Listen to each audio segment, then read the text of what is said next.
बांकीपुर में बीजेपी को करारी शिकस्त मिली और पीके वहां से जीत गए। लेकिन पीके की जीत के बाद आखिर इसके क्या कुछ मायने हैं? क्या सम्राट चौधरी की बिहार में पकड़ कमजोर पड़ रही है? क्या बीजेपी को आने वाले दिनों में बिहार में खामियाजा भुगतना पड़ सकता है? इस पर हमने बात की बिहार की खास समझ रखने वाले जितेंद्र बेलोरिया जी से। देखिए, ये जो है ये बीजेपी का जो है कि गलत नीतियों का परिणाम है। और इससे खास करके जो है कि जिस तरह का ये जबरन जो है किसी भी नीति को लागू कर रहे हैं, जहाँ यहाँ पर मुख्यमंत्री को जो जनता नहीं पसंद कर रही है, अब उनको मुख्यमंत्री बना देना, फिर बाकी को से जो है कि अयोग्य उम्मीदवार को जो है कि ले आना, ये सारी चीजें वो राजधानी है।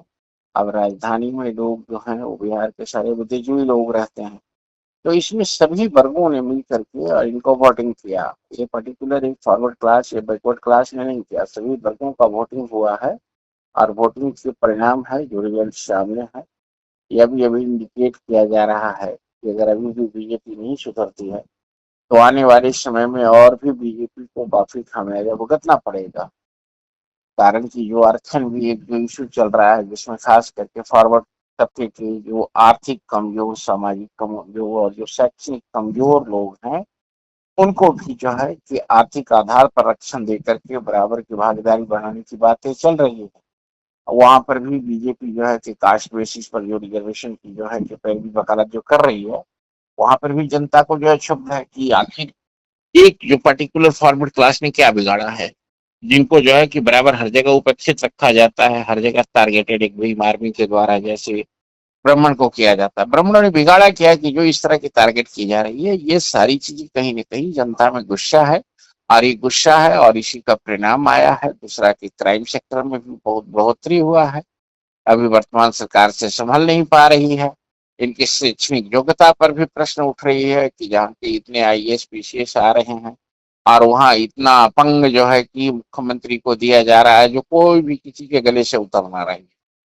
ये सारी चीजें दे रहा है कि हम जनता हैं, हमें जबरन नहीं थोपा जा सकता। ठीक है, बीजेपी के लोग ठीक है, केंद्रीय नेतृत्व को लोग पसंद कर रहे हैं, लेकिन बिहार के जो सीएम है उनको लोग पसंद नहीं कर रहे हैं। ये बातें जो है उसी का परिणाम आ रही है। नीतीश जी, ये जो प्रशांत किशोर जी, अभी जो है एक नई ऑप्शन के रूप में देखा जा रहा है कि यहाँ जो है थर्ड विकल्प के रूप में प्रशांत जी उभर रहे हैं। एक सीट जीतने से कोई खास मायने का विषय नहीं है कि प्रशांत जी विधायक बन गए। मायने ये है कि आने वाला समय के लिए जो है वो एक मील का पत्थर लोगों ने लगाया है कि अगर बीजेपी अपनी सारी रणनीतियों को नहीं सुधारती है तो शायद बीजेपी बिहार से आने वाले समय में काफी बड़ी खामियाजा उनको भुगतना पड़ेगा। दूसरा, इस हार का राज्य के चुनाव पर क्या असर देख रहे हैं, राज्य की पॉलिटिक्स पर?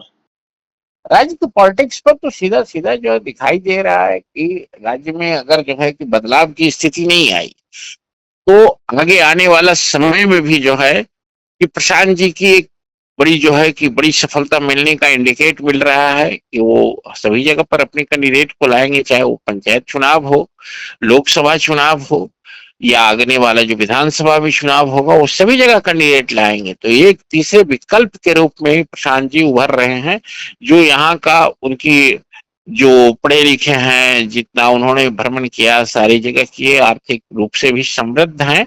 तो इस वजह से यहाँ की जनता जनार्दन देख रहा है कि प्रशांत जी एक तीसरे विकल्प के रूप में आ सकते हैं। दूसरा, सम्राट चौधरी की जो जिस तरीके का कहते थे कि जाति देख के ठोको, तो अब क्या देखते हैं कि क्या इसका इम्पैक्ट होने वाला है? नहीं, वो जो जातिगत है वो तो वास्तव में बैकवर्ड क्लास की पिछड़ापन दिखा रहा है कि वहां पर जो है कि कास्ट बेसिस पर जो है कि राजनीति आज उन्हीं में घुसी हुई है जो सम्राट चौधरी के जात के हैं, उनके जो है ना कि उनके नजदीकी पैरवीकार बता रहे हैं। लेकिन राज्य तो सबों का है, सबों को बराबर सहभागिता मिलनी चाहिए। उनका कास्ट बेसिस से बोलना ही जो है कि वो गुनाह है। कास्ट लोग नहीं पसंद कर रहा है। आज यहाँ के भी लोग सब पढ़े लिखे हैं, ये चाहते हैं कि नहीं, जनरल क्लास से सारी जो स्थितियां हैं वो सामान्य तरीके से जो है कि डेवलपमेंट हो, विकास हो, इसके लिए सरकार को वोट करते हैं। किसी कास्ट बेसिस से करेंगे तो दूसरी कास्ट तो पिछड़ जाएगी।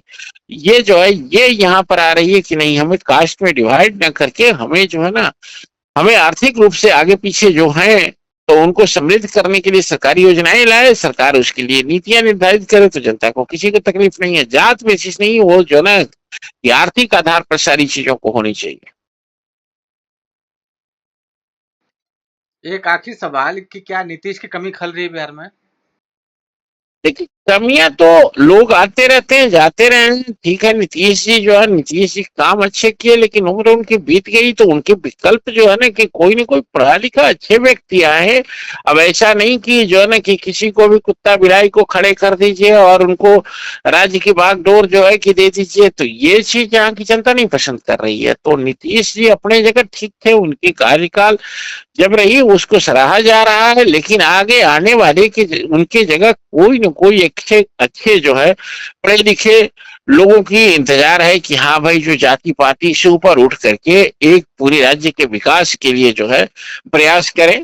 तो उनके लिए जो है, उनके लिए एक जो है लोगों को दिल में उम्मीद है कि नहीं, प्रशांत जी शायद आने वाला समय में अच्छे कुछ करें। अभी तो एक विकल्प के रूप में एक सीट दी गई है, लेकिन आगे आने वाले किस तरह का फ्यूचर आएगा, ये तो लोग का एक उम्मीद तो जरूर है प्रशांत जी पर। और बाकी तो प्रशांत जी का किस तरह का स्थिति रहता है वो तो आगे तय होगी। लेकिन वो पंचायत चुनाव में भी लड़ेंगे, लोकसभा भी लड़ेंगे, और वो विधानसभा भी आने वाले में लड़ेंगे। ये पहला उनका शुरुआत है जो एक जनता का एक उम्मीद बना है।